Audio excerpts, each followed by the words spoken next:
Hello, I'm Dr. Edward, your host for the Pet Anxiety Summit 2023, and I'm very happy to be back with you again today for the Q&A session for day 4. Just let me find day 4. So day 4 is where we're really focusing on integrated veterinary treatment for anxiety for cats and dogs. We'll just skim over the presentations. We had Dr. Christina Shambro talking about preventing and resolving anxiety energetically, balancing the energy field, energy healing methods. Dr. Robert Silver talking about an integrative approach to anxiety in our pets, so more veterinary but integrative, practical tools and techniques, early prevention and treatment of anxiety. My second presentation was today as well, how to teach your pets resilient relaxation, and therapeutic touch is really at the center of how I help anxious pets and how I teach and support people that work with me to do that with their pets. Slowing down, Dr. Alex Avery, talking about why you need a veterinary exam and workup and the underlying causes of anxiety. So yeah, today's a little bit more into the veterinary side of things, and your veterinarian really is an important part of the puzzle when it comes to preventing, healing, and then ongoing management of animals that have any kind of anxiety issues. It's something that you need to, once you get through the healing process, there's always a maintenance process, and having all of your professionals on board, but particularly your veterinarian, because your veterinarians are, they're the pinnacle of animal healthcare. Now, of course, not all veterinarians are terribly open-minded, and some of them really are not into the holistic worldview, and it can be a little bit of a challenge balancing that out if your only vet nearby you isn't so much into holistic things. But you can do that. You just have to, show up for your pets and keep in conversation and make sure that you're appreciating your vet as much as you can in the middle of it. Now, while I'm just going through this little introduction phase, please start typing, start asking questions. I'm really looking forward to answering all of your questions today. But before we go any further, I just remind you that there's a beautiful ebook from me in your membership area in the summit. I encourage you to download that. It's a comprehensive ebook about understanding, recognizing, preventing, and treating anxiety holistically in pets.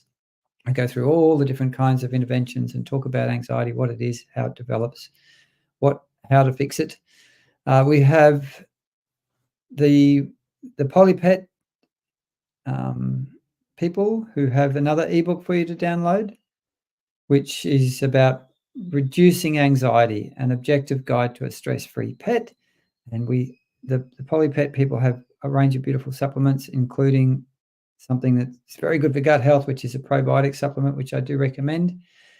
And then our other sponsor is the Well Pet Dispensary, that have a whole broad range of different kinds of supplements and products, beautiful, holistic, high quality products, and particularly they have a lovely CBD product. And CBD is one of the medicines that I give to just about every anxious pet who comes through my veterinary door, so to speak, when I'm working with animals.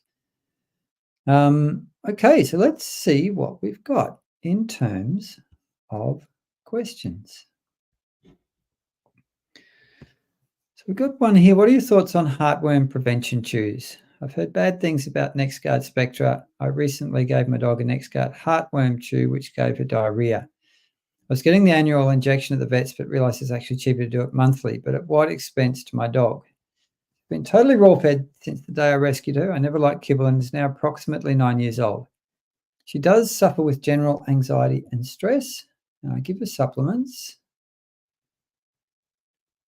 and lots of caring for that. Okay. I'm not a big fan of over-medicating pets in any way, shape, or form. Now, heartworm is a real problem. And if you're in an area where there's a high risk of heartworm, a lot of mosquitoes, you need to look at the kind of map of where you are. Now, if I was in North Queensland here in Australia, or Queensland, Brisbane, Queensland, I'd probably be putting my dogs on a heartworm preventative because the risk is high. Down here where I'm living at the moment in Melbourne, the risk is really low, and I don't think that the risk-benefit equation stacks up to use prevention down here. But if you are in a high-risk area, I tend to want to just use the minimum amount of chemical coming into the system that's going to give the required protection. And for me, that would mean going to a single ingredient monthly heartworm injection, something like Value Heart, which is just ivermectin and nothing else. Now, there is a bit of a thing here that if you've got a collie type dog, they might have the genetic oversensitivity to ivermectin. So any collie type dogs, you'd need to do a genetic test to see if you could give that to them or not. Otherwise, ivermectin, apart from collie type dogs, is incredibly safe. I've used it extensively for many, many years, and I've seen maybe 1 or 2 mild reactions, but nothing serious. But NexGard is an isoxazoline active ingredient, as are Bravecto and a few others. And these are known, the isoxazolines are known to have risk for causing seizures. And anything that affects the nervous system in that way, I think, can also be a problem with anxious animals. So I would tend to want to avoid them if at all possible. But if you live in a place in Australia, for instance, where there's very high levels of paralysis ticks, which can also kill your dog, then the risk-benefit equation might stack up to use these kinds of products. From Sharon, is my 19-month cockapoo showing anxiety because he barks constantly when someone comes into my house and kids while we're out on the walk? That doesn't quite make so much sense, the second sentence. But if you've got an animal that barks constantly when someone comes into the house and can't settle, yes, that is a sign of anxiety. That's what I would call the fidget face of anxiety. I talk about anxiety as having 4 faces. We have the fight, they're the lunge, or aggressive ones. There's the flee, they're the ones that are trying to run away. There's the freeze, there's the ones that go still or just get shut down and suppressed. And then we have the fidget, and they're the ones that are crazy, playful, all over the place, jumping all over everybody, not listening, or barking and carrying on and not being able to settle. So absolutely, that is anxiety for sure. Agree with seeing the vet. My puppy's hyperactivity may be caused, or at least strongly influenced, by frighteningly low folate levels, very abnormal as discerned by GA panel blood tests. So yeah, this is really, really important. Now, I'm incredibly holistically minded, and I'm always going to want to use the most holistic, natural, safe type of intervention and treatment that I possibly can. Now, that being said, if you're going to be truly holistically minded, you've got to consider all the options, and definitely investigating things with blood tests and with other diagnostic tests and a careful examination of the animal may show up things that are absolutely part of the picture when it comes to your pet's anxiety that need to be dealt with from a Western medical perspective. And it's really important. You might find out something like this. Your animal's got super low folate and they need that supplement in a really focused way, and you may get a real change in that. Now, we are running out of questions here, so I would really love for you people out there, we've got nearly 40 of you watching, which is lots of people. Please ask questions. This is your opportunity to ask me anything you like particularly about anxiety in your pets, particularly about veterinary things. And if I can't get any more questions, well, I'm sure I can find a few things to talk about. So let's talk about how best to work with your vet.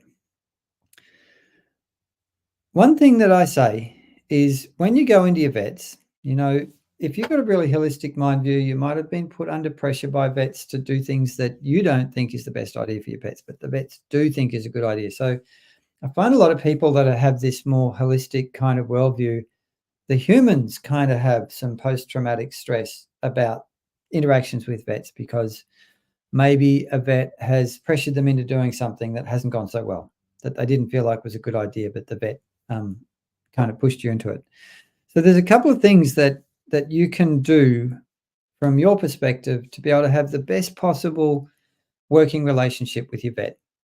Number one is get really clear about your boundaries, about what you will and won't accept in terms of treatment and intervention with your animals, or even in terms of how the vet treats your animal when they're in the vet clinic before you go in. Maybe even write them down so you've got a really clear idea of where the line in the sand is when it comes to when you're going to step in and say, excuse me, could you just stop touching my dog for a minute and step back? I can see they're not liking it, maybe like that. But it can be quite hard to do that when you're talking to a vet because they're in a position of greater power, basically, when you're going to see them with your animal. Another thing I say to people to do with the vet is, first thing when you go in to the vet is say, thank you so much for caring for my animal. I really appreciate it. Now, if you start off from a place of gratitude with your vet, then your vet's going to go, this human's being nice to me. And I've got to tell you that, sadly, a lot of people are pretty hard on vets. And a lot of vets cop a lot of flack from a lot of people. For instance, a number of times I've had vet people tell me that, you're just in it for the money and you're just charging me and you're an evil, bad person, right? So don't do that. Be kind to your vet and start off with gratitude before you go anywhere else with your vet. And then, when you're interacting with your vet, ask them, well, what are all the options? Because I want to consider all the options. And then you might say, well, I've got these other holistic options that I want to consider too, and that I might want to integrate into the treatment plan. So how could we do that?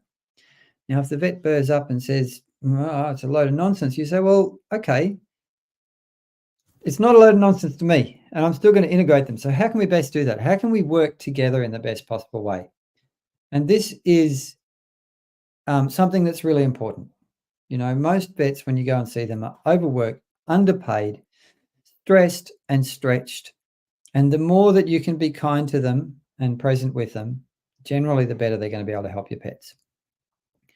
Okay, we've got a question from Sharon. So you brought up fidget anxiety. So what's the recommendation, and should I talk to my vet about it?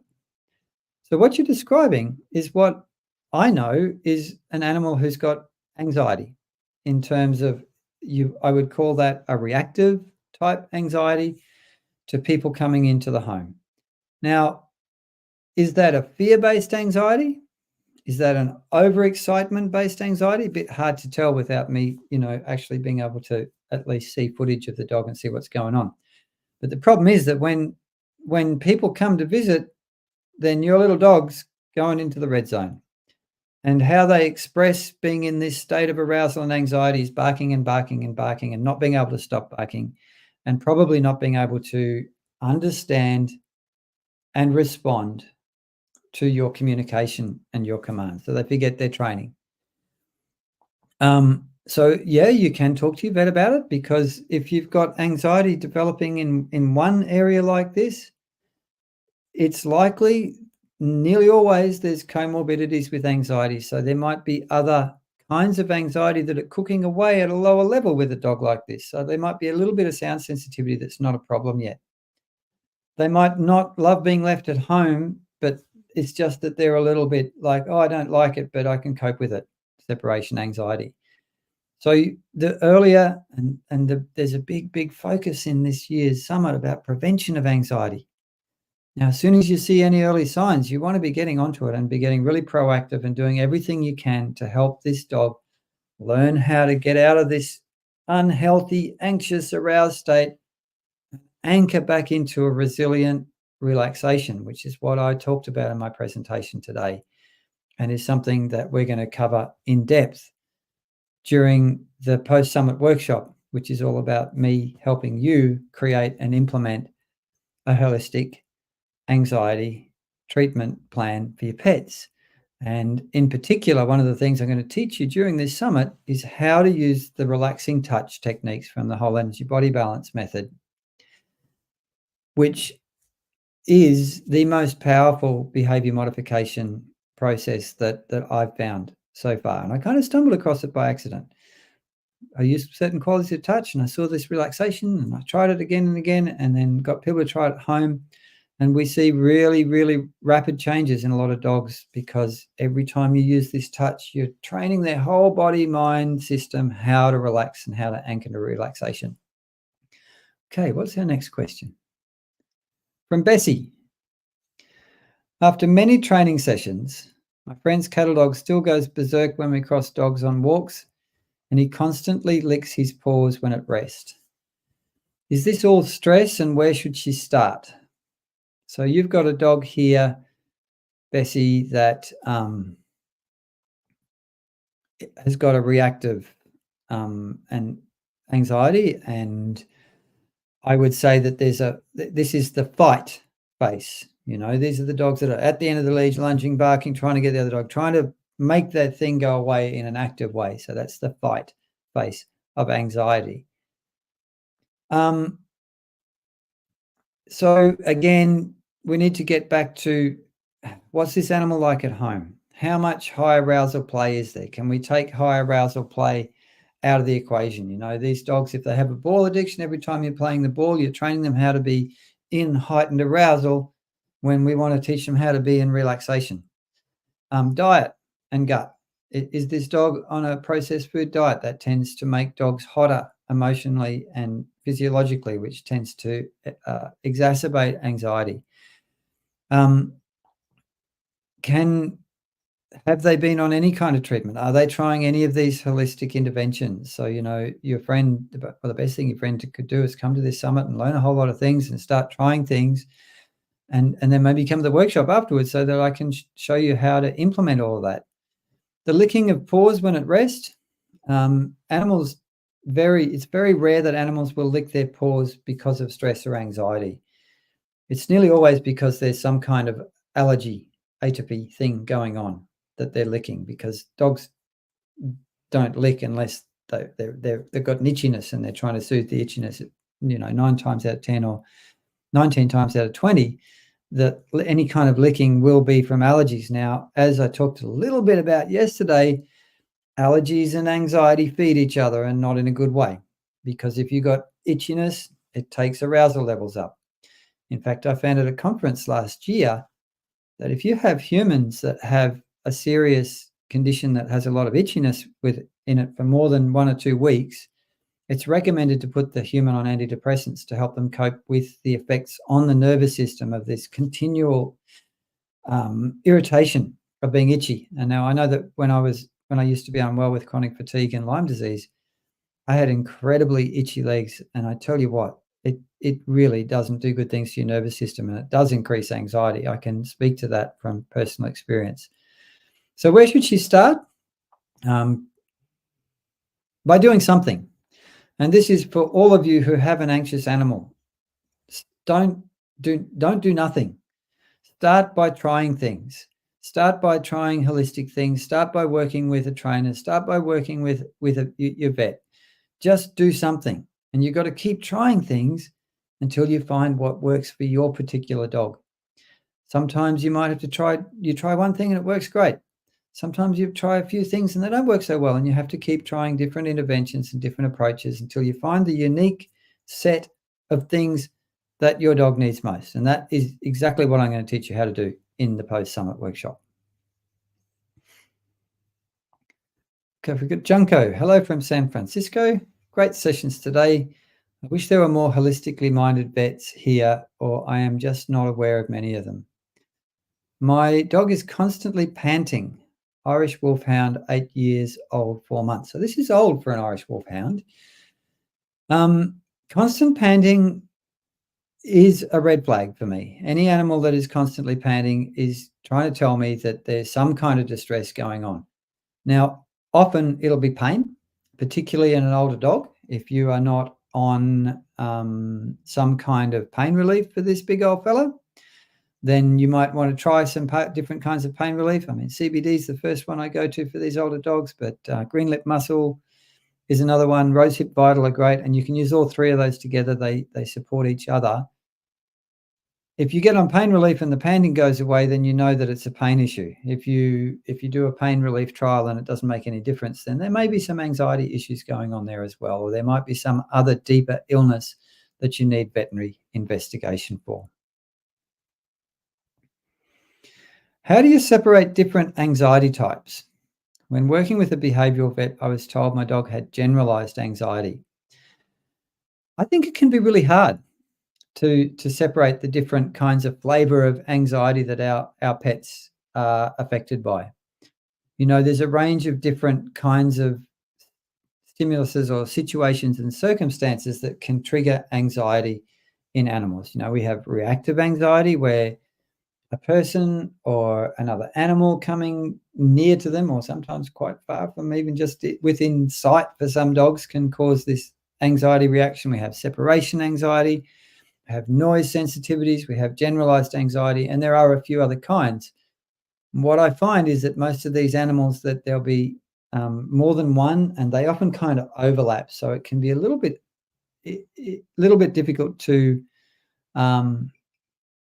really define exactly what it is. You know, you have other dogs that go into panic attacks, which is a bit rarer, but there's no kind of trigger or anything that we can work out what it is, but suddenly these dogs go into extreme fear and anxiety for no apparent reason. So it can be hard to separate the different types, but if you really want to dig into exactly what kinds of anxiety are affecting your pets, it's probably a good idea to go to an expert and a specialist behaviourist vet. Junko said, we also live in a very mellow climate, not hot, not cold, but he's constantly panting. He does like colder temps. Is he just a hot body? Well, that is possible too, that he might be a dog that runs really hot. And you might then want to think about getting into the TCVM type practitioners, where they can assess, you know, is this a hot dog? And then you can do a lot with diet and acupuncture and different TVCM herbs. You know, with diet, you can move to cooling and neutral foods and see if that makes a difference. So it is possible too that you could just have a really hot dog, but it's still really not kind of normal to be panting all the time. From Just Smile, my Papillon is on fluoxetine and trazodone to fear of storms and fireworks. It's working. What can I do with her so she knows she's safe and we can eventually reduce and remove the medications? Well, start experimenting with all of the things that you're learning in this summit. And I would start off with all of the more holistic, alternative type medications. You might want to bring CBD into the mix. Now, if you do bring CBD into the mix, you need to be aware that you probably need to reduce the fluoxetine dose a little bit, because CBD actually potentiates fluoxetine a little bit, works more strongly. And then training and desensitization. And I've had a lot of success with helping animals with these noise phobias and thunder phobias, including my old whippet Pearl, who's no longer with us. Now, when I went through vet school, what I got taught about thunder phobia was pretty much this. Oh, you can give them sedative drugs to help them through it, and it'll just get worse and worse as they get older. That was what I got taught at veterinary school. And using therapeutic touch, I found a way to prove that teaching totally wrong, because, like I said, with Pearl, did a lot of therapeutic touch with her. I would do the touching, you know, just as a regular practice, but then every time there was a thunderstorm, I'd be there with her, getting my hands on her, using relaxing touch. And over a couple of years, she went from extreme thunder phobia to mild thunder phobia, where she'd be able to get on the bed, and it was the only time she was allowed on the bed was when there was a thunderstorm. And though she'd have her ears up and she'd be shaking a little bit, I could just have a hand on her and she'd be able to stay at a reasonable level of comfort with the thunderstorm. And this is one of the things. It's probably, in fact, the primary thing that I'll be teaching you during the post-summit workshop is how to do and how to implement therapeutic relaxing touch from the whole energy body balance method.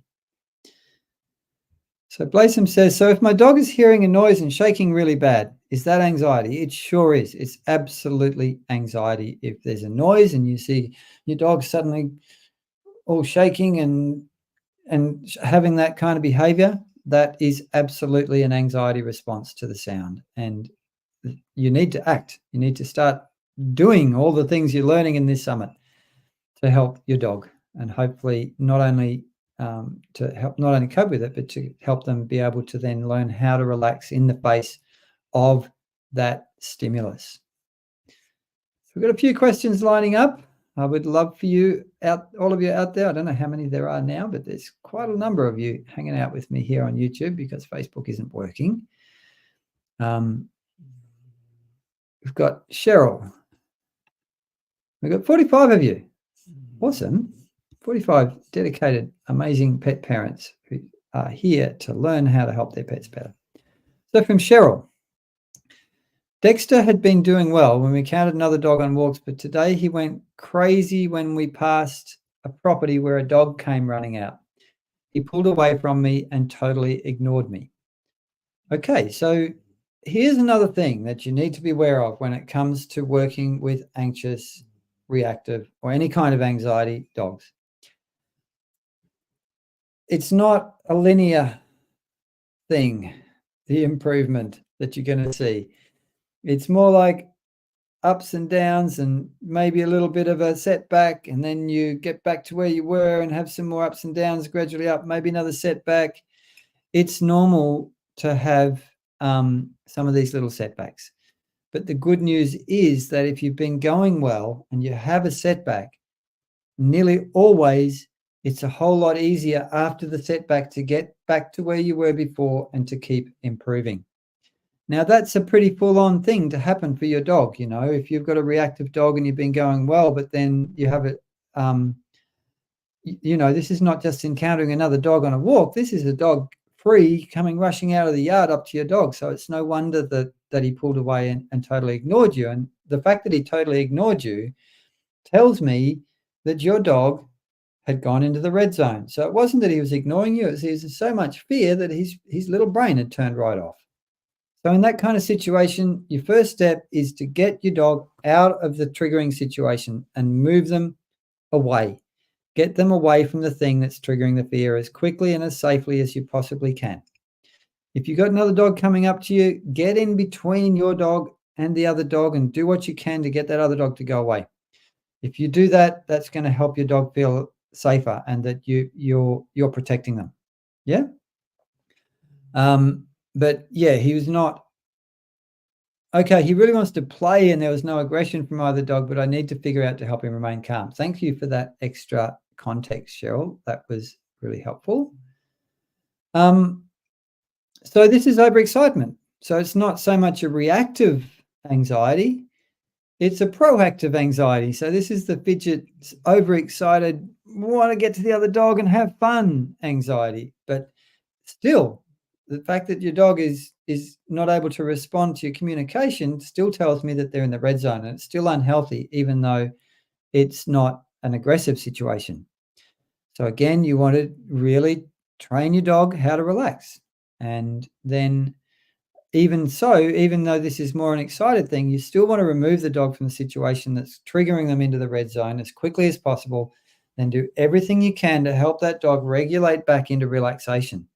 Now, the more you do this kind of training with touch and using all the other holistic interventions and potentially using veterinary interventions as well if you need to, finding out if there's soft tissue pain in the body and relieving the pain, all these things will help. But you really need to then teach your dog how to be able to relax. And then if they see another dog after given time of implementing and practicing all these things, they'll get excited, but they won't get so excited that they go into the red zone and their brain turns off. Can you say the CBD brand you recommend again? So our sponsors, the Well Pet people, where is it? Well Pet Dispensary have a CBD product, which if you're in the US, you can order.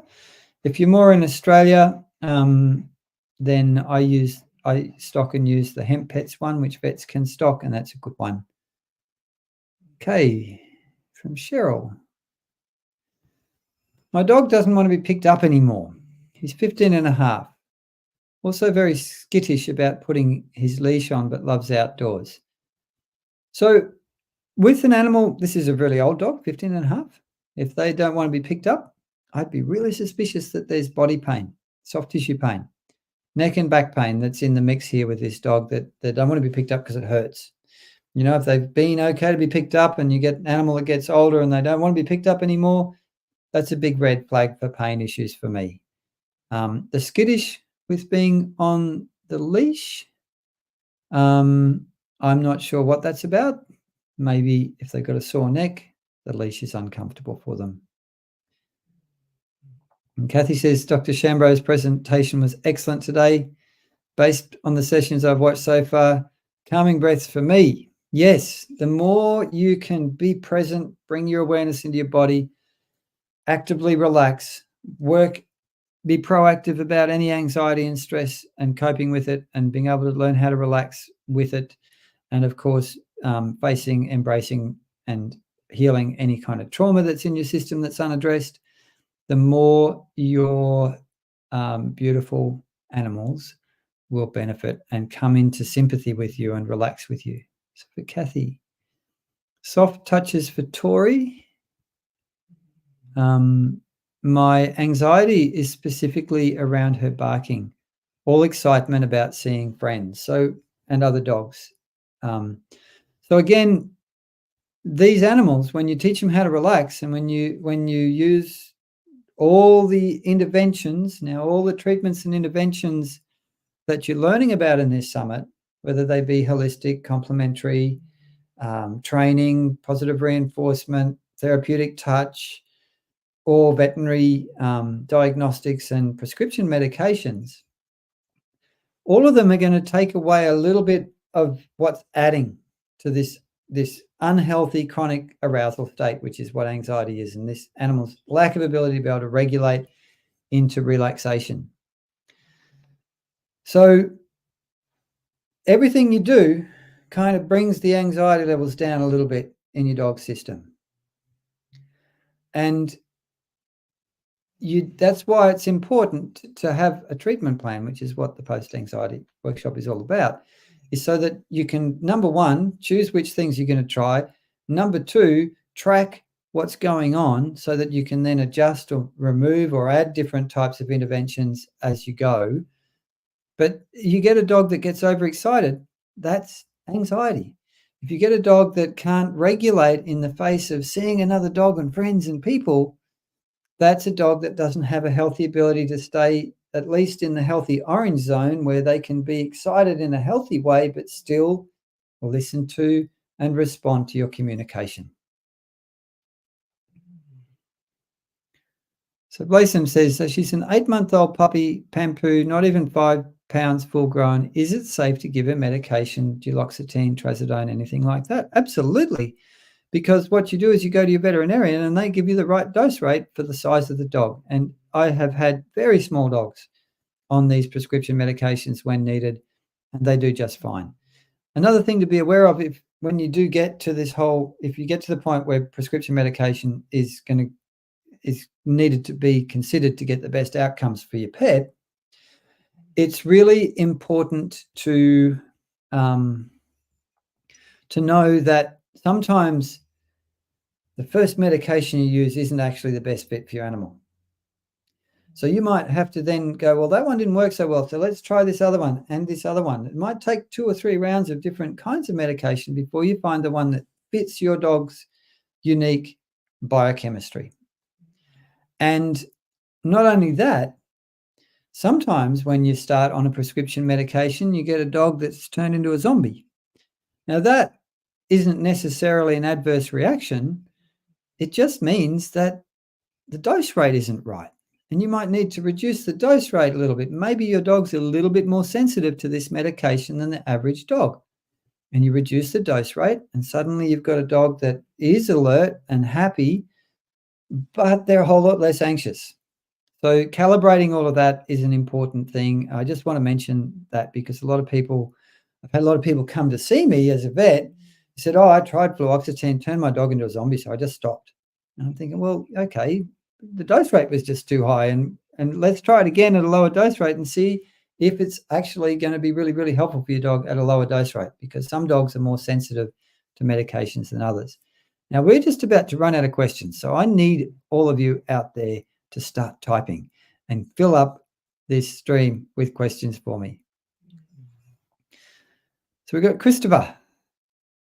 I'm working with a rescue dog, 8-month-old. He's fearful of anyone he meets and will stay behind his foster until we take a walk without her. Until I sit with him, he will not come near me. Any advice? Only info I have is that others from the litter display some of the same behaviours. So there you're going to have an animal that has got possibly genetic temperament bias towards that kind of sharp, shy, anxious thing.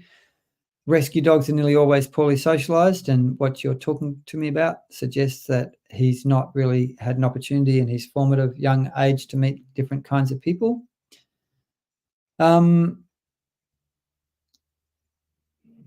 If he won't come near you, well, respect that. Spend time with him. But I'd do a whole lot of lead work. I'd get in an enclosure with him on lead, and I'd just do pressure release. A little bit of pressure. Can you just take a step? Relax. Pressure release. Get him moving around. Do what I call random lead walking, which is just going in different directions unpredictably and getting them to come with me with a little bit of gentle pressure until at some point the dog's going to stop being disconnected and start going, whoa, maybe there's a human at the end of the lead. Oh, I might watch what they're doing and follow them. So this is a way to kind of build connection without putting too much pressure on the dog. And then with dogs like this, being careful, holding the lead so the toothy bits are not at liberty to come and connect with my body. And then I might use a wand, something that's reasonably long and got something nice and soft and fluffy wrapped around it. And a lot of these dogs, I'll start touch with a wand. And often when you first touch them with a wand, they go, oh my God, what are you doing? You can't touch me. But you just keep going. You might do a little bit, go back to lead walking, get back to the wand, and you'll see often these dogs go, oh, they touched me and nothing bad happened. Oh, it wasn't so bad. And I will then graduate to getting my hand closer and closer to the animal, and then you can kind of start touching the hand on the animal while holding the wand. Then you can take the wand away and start doing gentle touch, carefully, very carefully. And then the more you can do touch, the more you can use relaxing touch to help these animals. But that's the kind of approach that I take with these animals. And if they're really fearful, I'll start with them off the lead, and I'll just start moving close to them and letting them move away from me in the most relaxed way I can, and here and there and round a space. And what happens is these animals at first go, oh, I don't know about this person walking near me. But over time, you just gentle, really slow movements, just moving into their space as slowly as you can to get them walking away from you round and round and round and round. What you find is that the distance that they'll allow you to be gets closer and closer and closer, and they relax more and more. Thank you for your help from Luna Pocket Bully. Thank you for your help with answering these important questions. Luna loves humans but is wary of other dogs and can retaliate. She's a rescue after a bad start to her life, sadly. Thank you.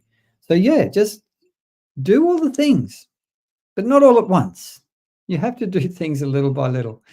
If you try to do everything all at once, you get overwhelmed and you tend not to do anything. So, when you've gone through the summit, pick out one or two things and try them. And if you want help with really getting into a good place with a really strong plan that you can then implement and monitor and evolve as you go along, come along and join us in the post-summit workshop. And the other thing too is the summit's finishing pretty soon.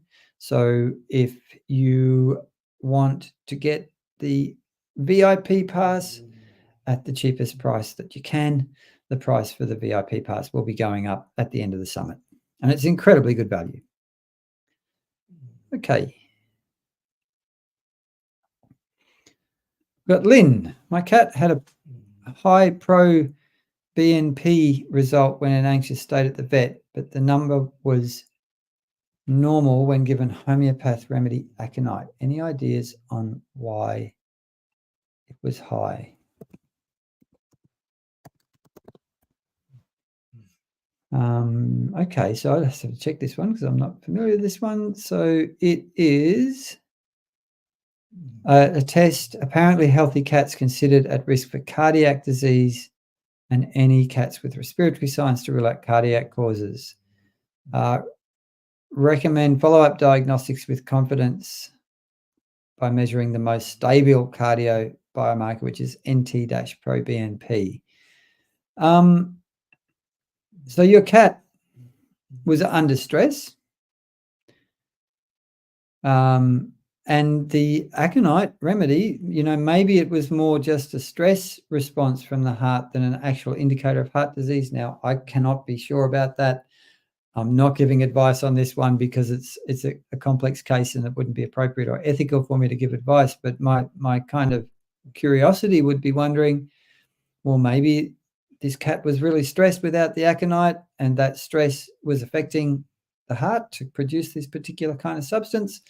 And when you gave aconite, it helped your cat's whole energy system be more relaxed, and the heart was then happier. So it might be it's always worth with things like this, keep up with the aconite and maybe repeat that pro-BNP test a few times, 3 or 6 months apart, and you will then find out if there is a real problem. Prima, my cat suddenly became afraid of noises and attacked. She is into a state of amok when she feels threatened by something, and he's constantly alert. Okay, sounds like you've got a cat that's probably had a problem bubbling away under the surface for ages, and they've just hit a threshold where their anxiety's increased to the point where you're seeing this more dramatic kind of behavior as a result of it. So absolutely try some of the kind of more general holistic or things like the pheromones, maybe appropriate essential oils, flower essences, animal communication, energy healing. And if none of these things are working, do go to your vet, investigate with a diagnostic workup to rule out metabolic causes, things like that. And if you try all the holistic things and you're not getting the results you need, you might need to consider some pharmaceutical medication. Cheryl, during the episode with the other dog, I was able to get the leash and pull Dex away from the other dog. Once he began to get out of the red zone, I had him sit, squatted next to him, and put my hand on him until he calmed down. Wondering if this is appropriate. That is the best possible thing that you could do. You're not over-soothing, but you got your hand there so your dog knows, oh, my human's here, I can feel safer. And touch, even simple touch like that, has at least some kind of relaxing effect with the dog. The kind of touch that I teach is much stronger in terms of its relaxation response than just simple static touch. But that is the best thing you can do. Get your dog out of the zone where they're being stimulated in the red zone, get them to a place where you can be still with them and just keep them with you, and simply placing a hand on will be incredibly beneficial. So that is definitely an appropriate thing to do. Tara, my dog is terrified of storms, and I'm using homeopathy, relax, CBD, rescue remedy, and counter conditioning. Fireworks are horrific in my neighborhood. How can I protect him from extreme noises? Okay, so bringing therapeutic, relaxing touch into your arsenal would be incredibly helpful. I just saw on Facebook earlier today, I'll see if I can find it. I'm not sure if I can find it, but what I saw was a sound cancelling dog house. which is something that I've not come across anywhere before. And there's also now sound cancelling headphones available for dogs, which are really, really useful and can definitely be used. So here we go, Dezeen, DEZEEN.com, noise cancelling kennel shields. Oh no, that's not the right link. Let me see if I can find the actual website, if you give me a moment. But this is something new and something that I've not been aware of, but it is really, really, really, I think, a great idea. Now, there's definitely the headphones that you can put on at that type of thing. But you could also got this noise cancelling doghouse, which then gives your animal a place that they can go to be able to actually make the problem go away, rather than just be trying to work with the nervous system. So this is the noise cancelling doghouse is not an active thing, but the headphones, the noise cancelling headphones, that is an active thing. Now, I'm not finding it very easy to find where you can actually no, it's just a prototype. The noise cancelling kennel is just a prototype. So I'm glad that I found that out for you, but it might be available in the future. But there are special dog noise cancelling headphones that will fit on their head. It might take a little bit of a while to get them used to it, but I think for these really sound sensitive type dogs, give a sound cancelling headphone a go, and then tell us in the Summit's Facebook group how it went, because it's something that I hadn't even known about until just today. And it's a kind of exciting thing because it actually cancels the noise. You know, if you use noise cancelling headphones on the airplane, you can't hear the airplane. It's all quiet and peaceful. So I imagine that holds incredible potential for dogs like this. Chunka says, I'd like to help others with anxious dogs, other Irish Wolfhounds and owners. I belong to a club, Northern California Irish Wolfhound Club. Would it be okay to share what I've learned here? It would absolutely be okay to share what you've learned, and, you know, tell all your friends about the summits. If you've got value out of these summits, people can still register and get the VIP pass for the cheaper price until the end of the week. So, you know, take the link and pop it in all your groups and let everyone know. Let them tell the story of what you've learned from the summit. Get the word out there so that we can reach more dogs who need help. Blossom says, so I take my little one everywhere with me to work appointments. Do I make her anxiety by having her with me all the time? And then the moment I do leave her at home for a couple of hours, she cries and she tears up. My vet told me it was more behavioral, but I'm thinking it's more anxiety for not being with me. So what's going on here is that, yeah, you do have a separation anxiety going on, and you can, over time, teach your little dog to get more and more independent and more resilient to being on their own and not necessarily needing you to be their regulation. So I think what can happen is that co-regulation with your pets can be good and it can be not so good. And if you're overly dependent on each other to regulate yourself and you're not individuated enough to be able to, right, I can be calm and relaxed and emotionally happy without having to have my dog right with me. And the dog can be calm, happy and relaxed without having to have the human within sight. If you can build that capacity over time, which might look like, I spoke a bit on day one about this, you know, on your bed. No, over the other side of the room, stay on your bed. You've got to stay on your bed and spend time just with yourself and some space between us. And then maybe, you know, getting your dog used to you being in another room from you in the same house. And you can build all of this up, but it takes time. You need to be careful, take little steps and not force it with your dog. Buki says noise cancelling headphones common in the US. They do not get the greatest reviews. The person who shared this on Facebook for me was someone who is a behaviorist and a specialist veterinary behaviorist. And she had spoke of some cases that that did help. So the one I'm looking at here is Pornix.com, noise cancelling headset. Works for any kind of thing, takes any loud noise and reduces it. And I got to tell you, it looks pretty cute. They've got it set up so it looks like your dog's wearing a set of little extra ears. So I think it would be worth trying, you know. If you've got an active reduction of the sound that's causing the anxiety response, it makes sense to me that you're going to have a positive impact on these really noise phobic animals. If you know now, if you're going to get these headphones, of course, it's important that you introduce them to your animal slowly and in a way that your animal is happy to accept them. So, you know, lots of treats, lots of positive reinforcement, really, so that when the dogs see the headphones, oh, good things are going to happen. Please put this on, put it on so I can, you know, you want to have the dog really happy and not be forcing them to wear something that they don't like either. Do we have any more questions?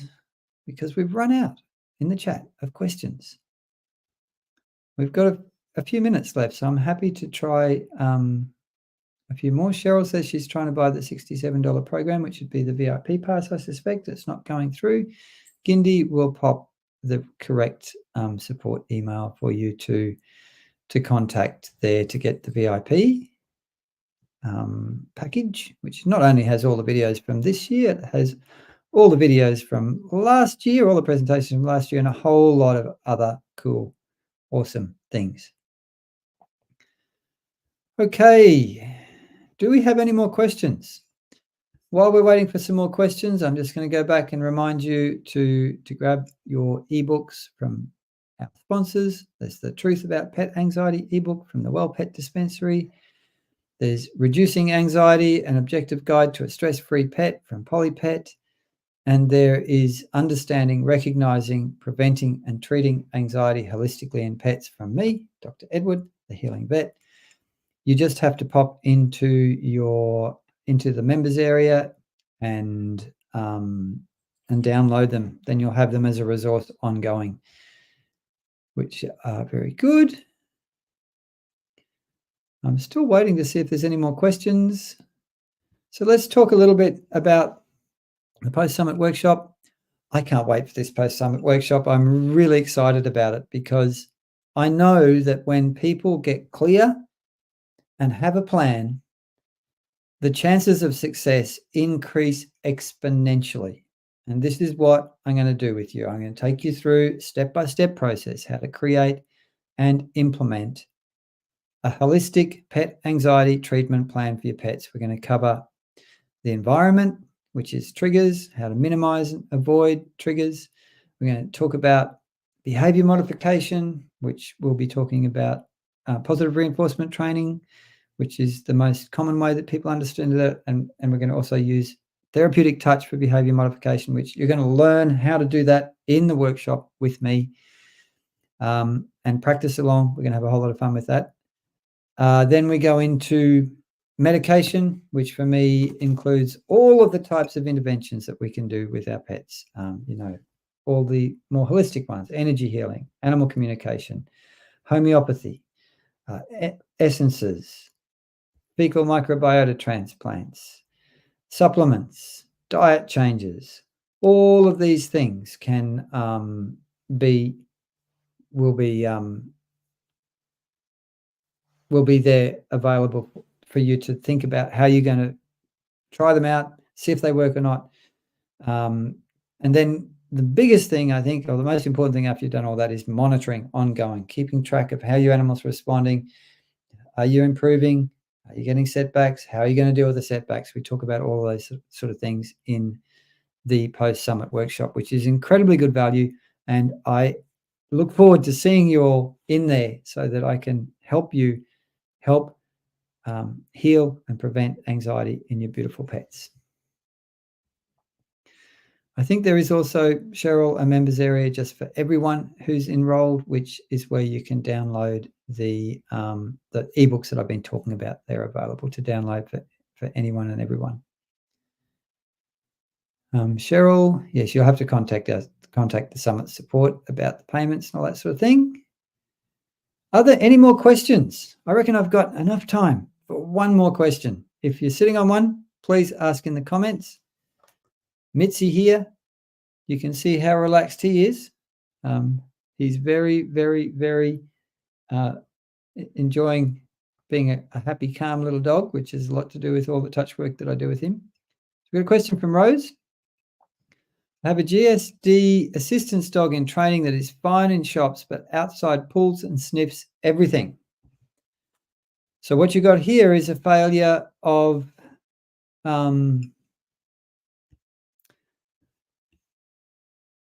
again, of regulation. So your dog gets outside, oh, there's interesting smells and things like that, and I'm going to go up and she stops responding to gentle pressure on the lead, that sort of thing. If you do have a big dog that pulls on the lead, I always use a gentle leader, teach them to accept a gentle leader, and I just don't tolerate them pulling on the lead. I just don't allow it. I've got a zero tolerance for it, and I just am gently more determined than the dog until we get to the point where it's like, right, no pulling on the lead. You might also want to work with a trainer on this, because sometimes working with a trainer just helps you get to the point where you can get better skills to teach the dog how to connect with you. You know, because at the moment when you go outside, your dog's connected with you in one context when you're in the shops. When you go outside where there's more interesting things, that the dog is more interested in the other things than you. So you need to build more connection with your dog to get them to stay with you and be professional and do their job. Cheryl says, my cats use only bags and bowls to sleep in. I bought many cat beds, but they don't use. Well, you know what? Cats are cats. And you can't make a cat do a thing a cat doesn't want to do. And if your cats just like boxes and other things for beds, well, I would just give them boxes and other things and stop buying cat beds, because there ain't no way to make a cat doing anything.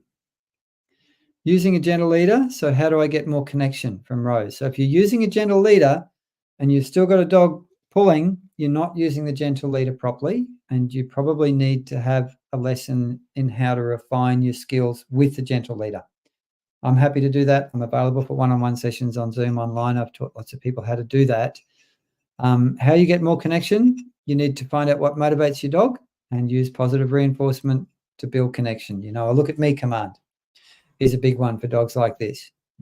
A heel command, so that they don't pull on the lead and they stay right here on the heel thing. So doing things like going off to an obedience training school, stuff like that, and really getting those basic obedience to the point where your dog does them and generalizes them so that they do them everywhere.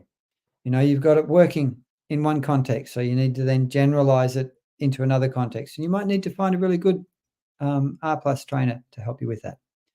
Okay, we are done for today. It's been all sorts of fun hanging out with you. I'm almost kind of sad that we've only got one more day of Q&As left before the end of this summit. I hope that you've got an incredible amount of valuable information out of all the presentations. I know that I did when I was doing all the interviews with everybody. And thank you so much for taking the time and energy to learn how to help your anxious pets better. So from Mitzi and from me, goodbye for now. We'll see you back tomorrow for the last Q&A of the summit.